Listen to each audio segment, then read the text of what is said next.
তার জন্য কি দরকার? শিক্ষা। সবাই যাতে মানসম্পন্ন শিক্ষা পায়, এটার আমাদের ব্যবস্থা করতে হবে।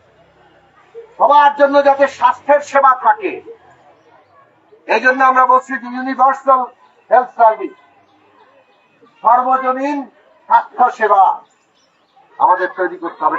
সর্বজনীন স্বাস্থ্য সেবা কার্ড তৈরি করতে হবে, যাতে যে কেউ অসুস্থ হলে তারা চিকিৎসা পাওয়ার জন্য ব্যবস্থা রাখে। নিয়ম কানুন তৈরি হবে, জনগণেরও অংশগ্রহণ লাগবে, কিন্তু রাষ্ট্রকে স্বাস্থ্যের দায়িত্ব নিতে হবে।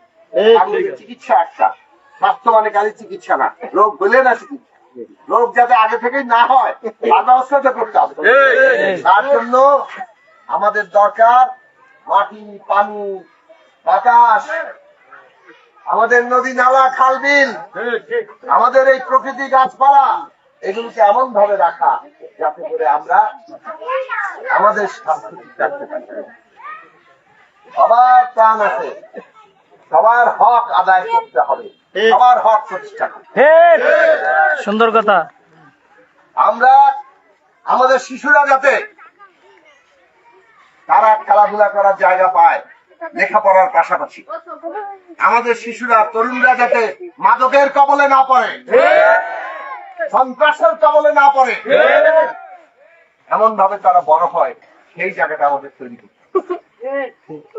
আমাদের তরুণদের এমন ভাবে এখানে শিক্ষার মান তৈরি করতে হবে যাতে সারা বাংলাদেশে তারা নাম করতে পারে, দুনিয়ার বুকে নাম করতে পারে। এখান থেকে অনেক বড় বড় খেলোয়াড়ও তৈরি করতে পারে, বড় খেলোয়াড় তৈরি।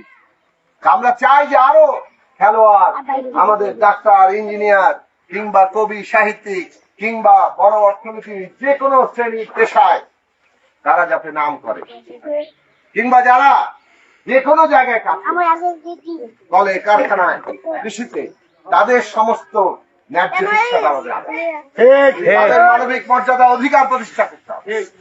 এখানে কোনো ধর্মের ভেদ নাই, জাতির ভেদ নাই, নারী পুরুষ ভেদ নাই। যারা কাজ করে তাদের সম্মান এবং সেই জন্য আমরা আমাদের সব রকম উদ্যোগগুলো গ্রহণ করব। আজকে কৃষকরা যদি কৃষি ছেড়ে দিতে থাকে, তাহলে আমাদের খাদ্য নিরাপত্তা থাকবে না। তাহলে কৃষকরা যাতে কৃষকের ন্যায্য দাম, ফসলের ন্যায্য দাম পায়, সরকার নির্ধারণ করে যে এটা, সেটাও পায় না।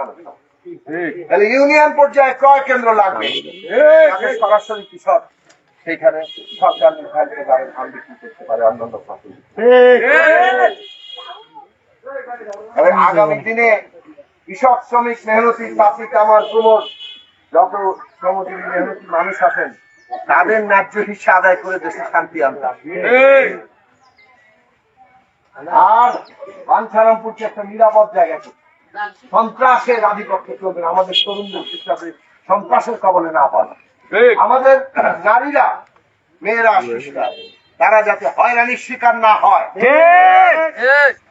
ধর্ষণ এখানে হতে দেওয়া হবে না, কাউকেও প্রশ্রয় আমরা দেবো না, এই জায়গাটা আমাদের তৈরি করতে হবে। রাজনৈতিক হানাহানি, খুনোখুনি, এগুলো বন্ধ করতে হবে। রাজনীতি করেন কিন্তু কাউকে মাইলে ফেলানো যাবে না।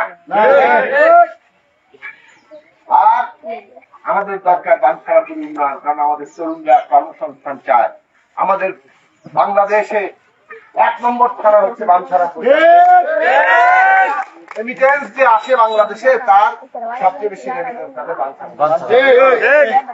আমাদের প্রবাসীরা বিনিয়োগ করবে, আমাদের তরুণরা কর্মসংস্থান পাবে, উদ্যোক্তা হবে, ব্যবসা বাণিজ্য করবে, তার জন্য পুরো বাঞ্ছারামপুরকে সাজাইতে হবে না।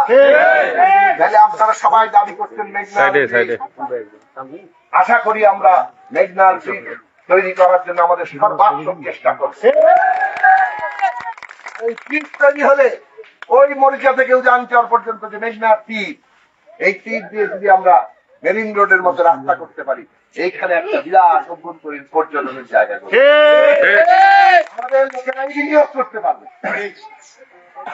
আমাদের কর্মসংস্থান হবে।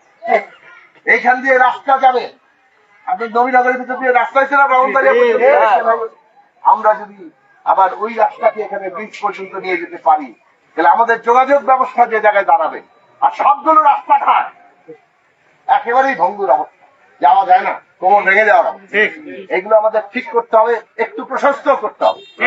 গাড়ি ঘোড়া বেড়ে যাচ্ছে, আমাদের এখানকার মানুষ বিদেশে আছে, তারা আরো ধীরে ধীরে গাড়ি কিনবে, রাস্তা থাকতে হবে তো, গাড়ি মেল চলবে কিভাবে?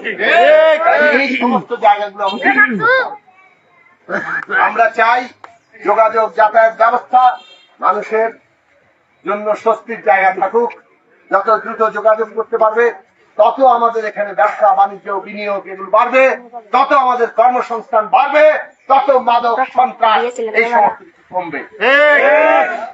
নারী নির্যাতন, শিশু খাদ্যের মধ্যে বিষক্রিয়া, এইগুলো আমাদেরকে ঠেকাইতে হবে এবং সবাই মিলে আমরা বাংলাদেশে এমন একটা জায়গা তৈরি করতে পারবো যাতে এখন যারা তরুণ তাদের জন্য একেবারে নিকট ভবিষ্যতে, আর এখন যারা শিশু তাদের জন্য একটু দূর ভবিষ্যতে একটা উন্নত নিরাপদ বাঞ্ছন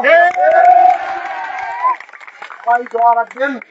এবং এইবারের ভোট আপনার ভোটের অধিকার প্রতিষ্ঠা করা। এই রাষ্ট্রের ভিত্তি কি? জনগণ। জনগণকে আমি আপনি সবাই, তাহলে একজন ব্যক্তির অধিকারী মানে 18 কোটির অধিকার, কারণ সবার অধিকার সমান। তাহলে আপনার অধিকার আপনি প্রয়োগ করবেন, সেই অধিকার প্রয়োগ করতে গেলে আপনার ভোট আপনাকে দিতে হবে। ভোট চুরি করতে দেবেন না। ভোট চুরি করে দেশ ধ্বংস করে দেওয়া হয়েছে। ভোট চুরি চাই না, আমরা শান্তিপূর্ণ ভোট চাই, মানুষের দেওয়া ভোট চাই, তাতে আমরা জিতি হারি সেটা গ্রহণ করার মানুষ। জোর করে আমরা জিতবো না, মানুষের ভোটে জিততে চাই। আমি আপনাদের সন্তান, এই নিরাপদ শান্তিপূর্ণ এবং আচরণ বিধি মেনে আমরা ভোটের লড়াইয়ে নেমেছি। আমরা আশা করি এই যে যুগপৎ আন্দোলন, বিএনপি, গণসংহতি, জিএসএ সহ আমরা যারা করেছি, আমরা সেই ধারাবাহিকতায় মাথাল মার্কায় আজকে ভোট নিয়ে বিজয় এনে বাঞ্ছারামপুরকে আমরা সেই জায়গায় নিয়ে